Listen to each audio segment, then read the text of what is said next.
Passamos agora ao quadro Perguntas e Respostas Bíblicas.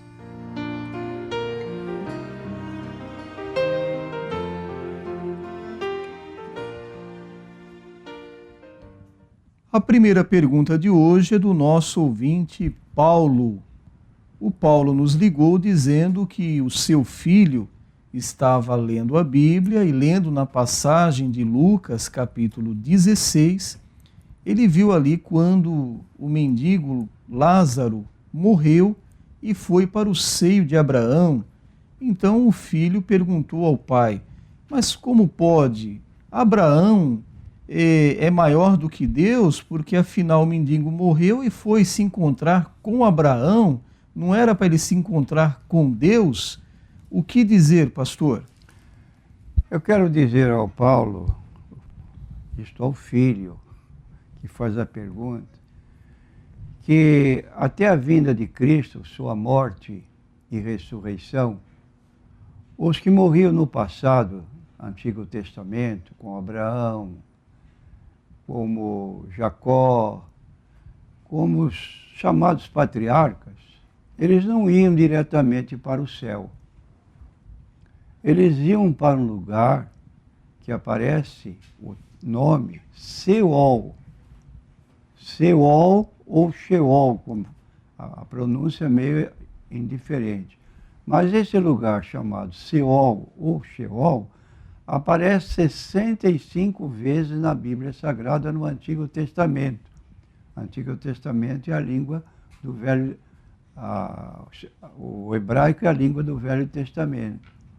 Então, esse lugar chamado Seol era um lugar para onde iam os espíritos das pessoas que morriam, todos em geral.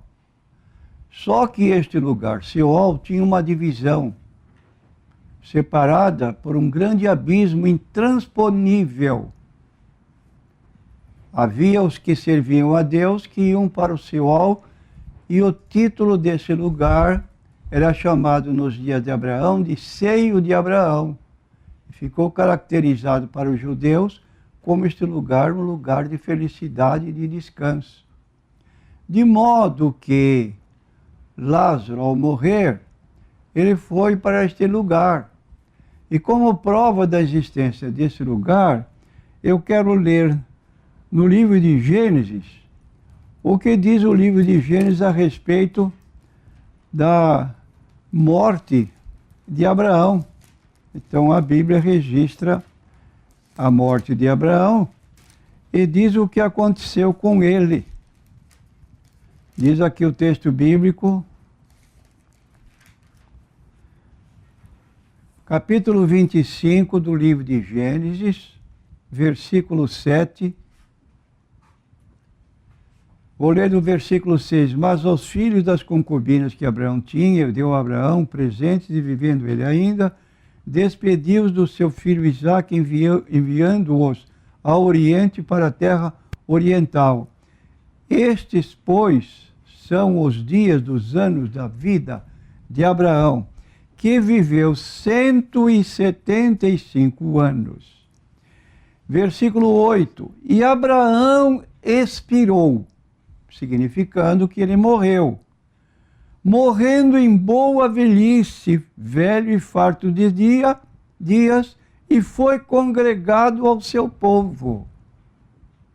Repetindo, congregado ao seu povo. Então a pergunta que se levanta: congregado onde? Que lugar onde ele foi congregado?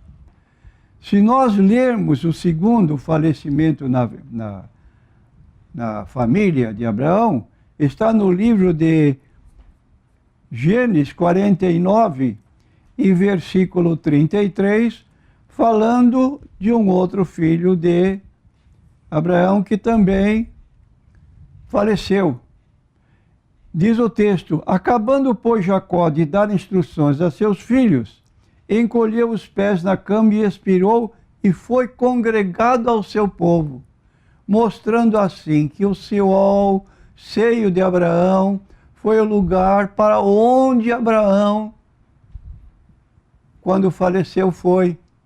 De modo que quando se lê que Abraão apareceu ao homem rico que foi sepultado e depois foi para outra parte do, agora no grego Hades, que é o mesmo Seol, Seol, Hades, são duas palavras distintas, porém em hebraico e grego, mas é o mesmo lugar. Quando ele viu Abraão, ele estava vendo então aquele que em terra foi o patriarca que deu margem à história do povo de Israel, homem chamado por Deus, como também conhecido como o pai dos que são da fé. A esta razão, porque ele não viu Deus lá, porque ele estava no Seol ou Hades, segundo a ocasião em que Jesus está relatando aqui em Lucas 16, 19 a 31. Então aí está a razão porque não viu Deus, mas viu Abraão, porque o lugar não era o céu. A partir da ressurreição de Cristo, vou repetir, a partir da ressurreição de Cristo, a primeira pessoa que foi para o céu foi o mártir, o diácono Estevão, que antes de morrer a pedradas, ele levantou os olhos para o céu, está no livro de Atos, capítulo 7, 55. Quando levantou os olhos para o céu, ele viu o trono de Deus e Jesus em pé, ao lado direito do Pai. Ali sim, em Atos 7, 55, é o céu para onde vão os cristãos que hoje falecem. Porque Jesus, no intervalo da morte dele e ressurreição, ele foi ao Seol, e no Seol lá estavam cativos os santos do Antigo Testamento, que ele transportou agora para a sua presença lá no céu efetivamente. Então, quando Estevão morreu, ele olhou para o céu e diz o versículo 59 do capítulo 7 de Atos, ele disse: Senhor Jesus, recebe o meu espírito. É como se ele estivesse dizendo: Senhor Jesus, recebe-me. Era isto que ele estava dizendo. Partiu para a glória, para estar com Cristo. E isso acontece com todos os cristãos. Enquanto o lugar chamado Seol, que é conhecido como inferno, esse lugar não houve qualquer mudança. Por isso a pessoa que morre sem Cristo desce. A pessoa que morre com Cristo sobe. Porque vai lá para o Seol e vai ficar em estado consciente de tormento, como se achou o jovem rico. Pai Abraão, tem misericórdia de mim. Estou atormentado nesta chama. Aí está o problema de pessoas que hoje zombam do inferno e tem até os chamados aniquilacionistas religiosos, que dizem: comamos e bebamos que amanhã morreremos. Inconsciência completa. Afirmam assim para poderem gozar livremente, sem pensar nesse lugar de tormento que a Bíblia apresenta, com muita razão e com muita naturalidade.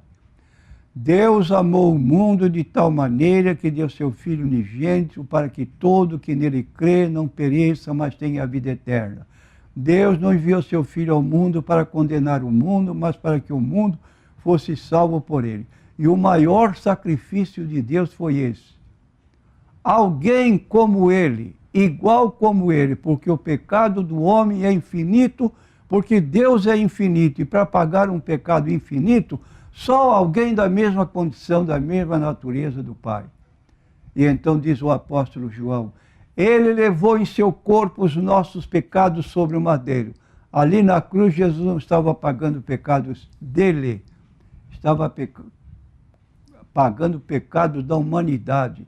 Como diz 1 João 2, versículo 2, ele é a propiciação pelos nossos pecados, e não somente pelos nossos, mas também pelos de todo o mundo. A próxima pergunta é do ouvinte Luiz Sérgio. Ele pergunta ao pastor se o Senhor Jesus, sendo Deus, por que precisou receber o Espírito Santo? Eu quero dizer ao nosso consulente que talvez você tenha lido mal a Bíblia Sagrada. Porque você não encontra isso, você encontra que Jesus, antes de ascender aos céus, conforme o registro de Lucas capítulo 24, ele chamou seus discípulos e teve uma conversa particular com eles, que está registrada aqui neste capítulo. Diz assim, vou ler o que está em Lucas capítulo 24, que depois que ele ressuscitou, apresentaram uma parte de um peixe assado e um favo de mel, o qual ele tomou e comeu diante deles. Estou lendo em Lucas 24, 42 em diante. E disse-lhe, são estas as palavras que vos disse, estando ainda convosco, que convinha que se cumprisse tudo que de mim está escrito na lei de Moisés, nos profetas e nos salmos. Então abriu-lhes o entendimento para compreenderem as Escrituras. E disse-lhes, assim está escrito e assim convinha que o Cristo padecesse e ao terceiro dia ressuscitasse dentre os mortos. E em seu nome se pregasse o arrependimento e a remissão dos pecados em todas as nações, começando por Jerusalém. Repetindo, Jesus nunca mandou pregar datas para o Armagedão e nem anunciar ao povo, olha o Armagedão. Ele veio para salvar. E aqui ele está dizendo que mensagem você deve entregar quando quer uma pessoa salva. Em seu nome se pregasse o arrependimento, remissão de pecados em todas as nações, começando por Jerusalém. E destas coisas vós sois testemunhas. Eis que envio sobre vós a promessa de meu Pai, ficai, porém, na cidade de Jerusalém, até que do alto sejais revestidos de poder. Aqui está, para quem era necessário, o poder do Espírito Santo. Eis que sobre vós envio a promessa de meu Pai. Ficai, porém, na cidade de Jerusalém, até que do alto sejais revestidos de poder. E é o que nós lemos que se deu no livro de Atos, no capítulo 1, quando Jesus reiterou a mesma palavra que havia dito para os 12, como lemos aqui no capítulo 1 de Atos, versículo 4, estando com eles, determinou-lhes que não se ausentassem de Jerusalém, mas que esperassem a promessa do Pai, que disse ele, de mim ouvistes. Porque, na verdade, João batizou com água, mas vós sereis batizados com o Espírito Santo, não muito depois destes dias. Versículo 8, mas recebereis a virtude do Espírito Santo que há de vir sobre vós, e ser-me-eis testemunhas, tanto em Jerusalém como em toda a Judéia e Samaria e até os confins da terra.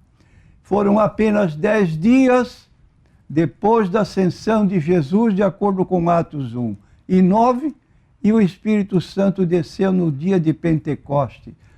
50º dia depois da Páscoa, como lemos aqui, cumprindo o seu dia de Pentecostes, Jesus subiu 40 dias depois da ressurreição. 10 dias depois da ascensão de Jesus, desceu o Espírito Santo. E de repente veio do céu um som como um vento veemente, impetuoso, encheu toda a casa em que estavam assentados. Foram vistas por eles línguas repartidas como que de fogo, as quais pousaram sobre cada um deles, e todos foram cheios do Espírito Santo e começaram a falar noutras línguas, conforme o Espírito Santo lhes concedia que falassem. Então o Espírito Santo não é uma força impessoal. O Espírito Santo é uma força, o Espírito Santo é uma pessoa que tem vontade própria e que consentiu que os 120 no dia de Pentecostes pudessem se manifestar com línguas estranhas, dentro do limite estabelecido pelo Espírito Santo. Então está aqui bem claro, os apóstolos receberam o poder. E o Espírito Santo veio para glorificar o nome do Senhor Jesus Cristo. Você sabia isso? Que o Espírito Santo veio para glorificar o nome de Jesus? É o que nós lemos em João 16 e versículos 13 e 14. Está aqui dito o seguinte: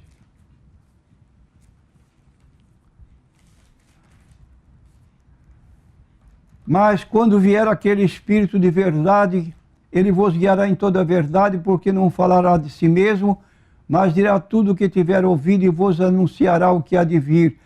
Ele me glorificará, porque há de receber do que é meu e vou-lo há de anunciar.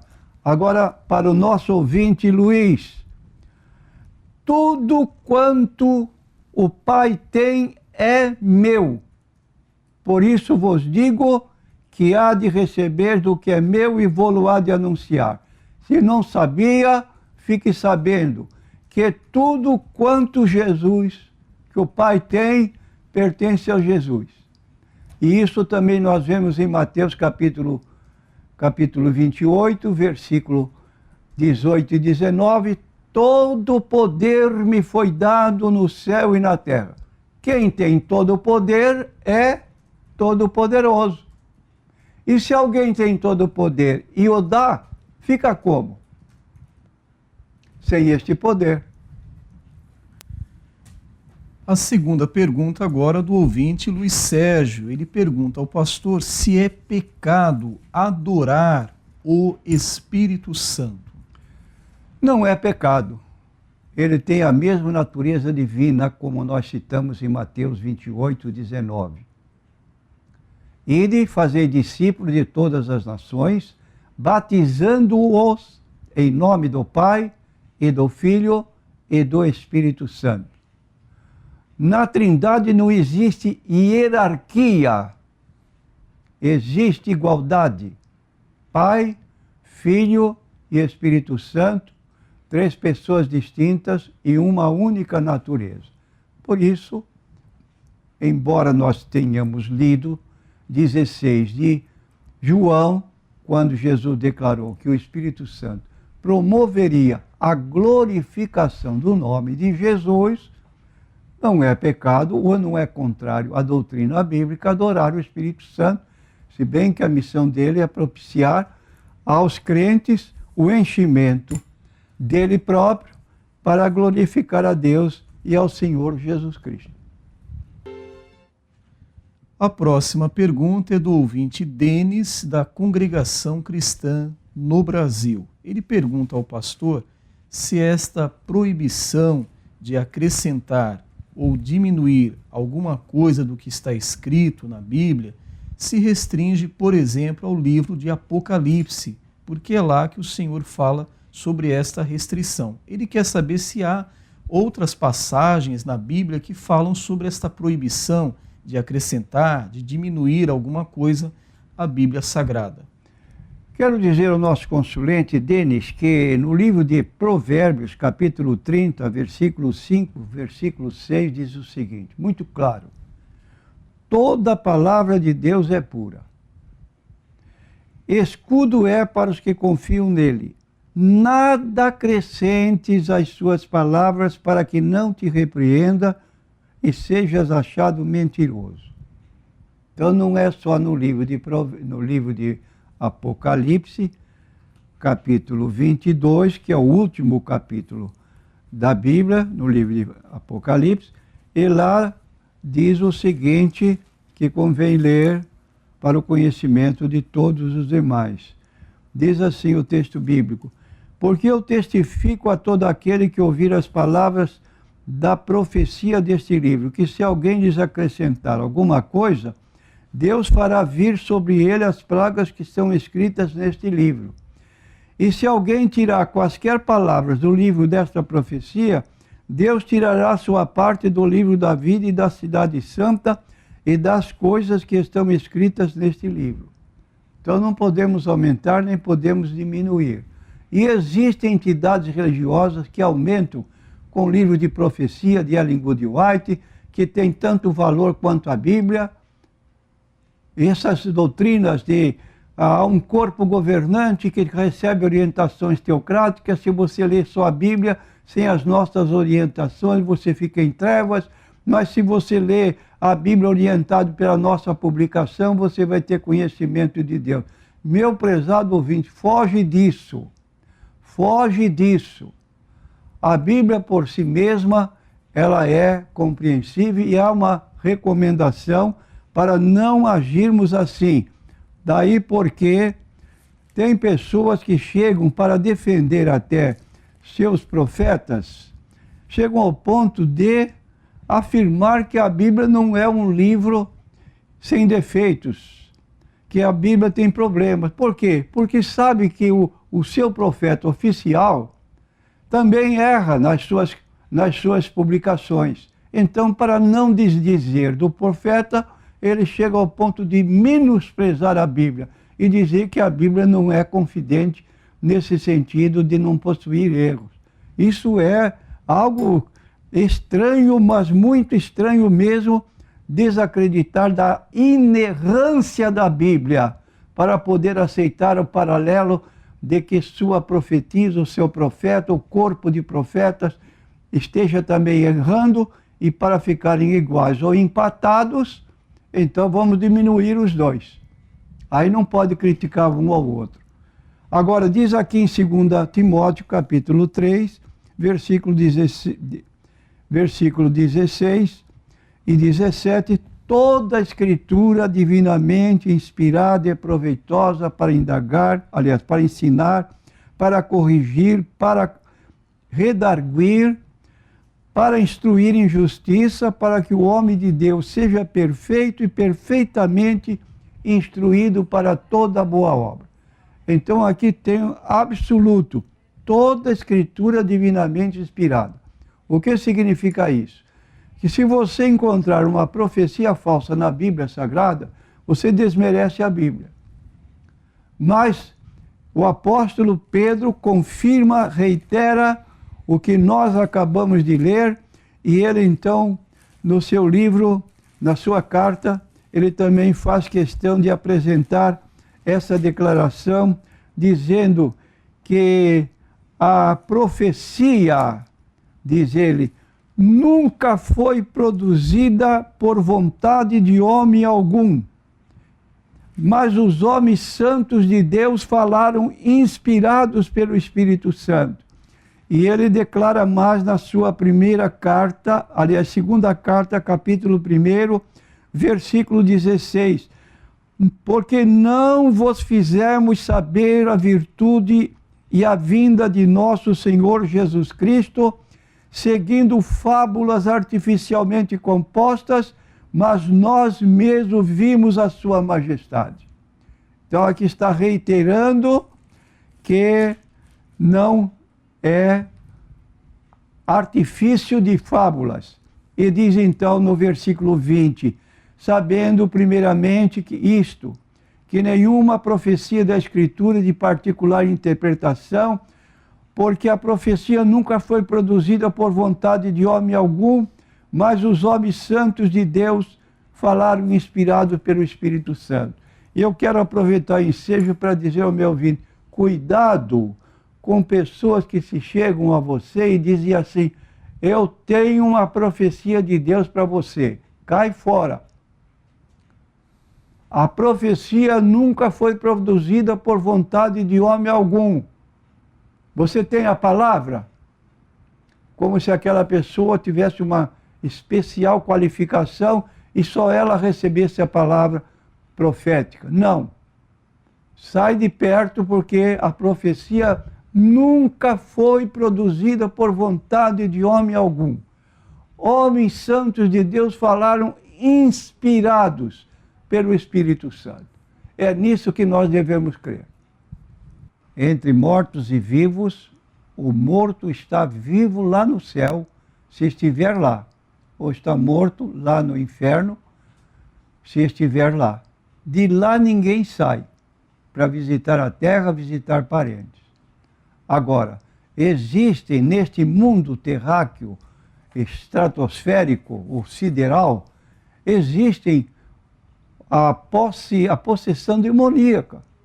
Como disse no livro de Jó, quando Deus perguntou ao diabo, de onde vens? De passear pela terra e rodeá-la. Quer dizer, ele vive nesses ares atmosféricos para fechar os olhos das pessoas que não aceitam o Evangelho de Cristo. E uma pessoa cristã não aceita terminantemente qualquer revelação por meio de sonhos de pessoas que já partiram. Se estão com Cristo, estão com Cristo. Se não estão, não estão. Não podemos fazer nada por eles.